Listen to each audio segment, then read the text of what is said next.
Hello everyone, সবাইকে জানাচ্ছি শুভ দোল পূর্ণিমা।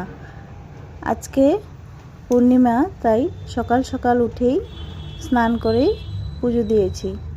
আজকে একটু টাইম নিয়ে পুজো দিলাম। অন্যদিন তো সময় হয় না, স্কুলের জন্য তাড়াহুড়োতে থাকি। আজকে একটু সময় নিয়ে পুজো দিলাম। আমাদের ঠাকুর মহারাজ শ্রী শ্রী নিগমানন্দ পরমহংসদেব, ইনি হলো হনুমানজি আর গণ্য বাবা। এই তো আজকে হোলি, তাই আমি হোলির থালাটা সাজিয়ে নিয়েছি। দেখুন তো কি সুন্দর কালারগুলো। এই দোল পূর্ণিমা হলো আমার সব থেকে ফেভারিট একটা ফেস্টিভ্যাল, কারণ আমি হোলি খেলতে খুবই ভালোবাসি। এই তো ঠাকুরকে দেখিয়ে নিচ্ছি কী কী রং নিয়েছি। এখন একটু একটু করে ঠাকুরকে হোলি দিব। এই তো হ্যাপি হোলি ঠাকুর, একটু চরণে দিয়ে দিলাম।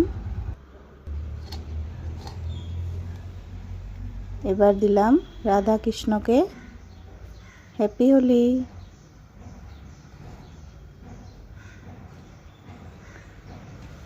আবার সবাইকে জানাচ্ছি হ্যাপি হোলি। ভিডিওটা যদি ভালো লাগে থাকে একটা লাইক আর শেয়ার করবেন, সাবস্ক্রাইব করবেন। Thank you, tata.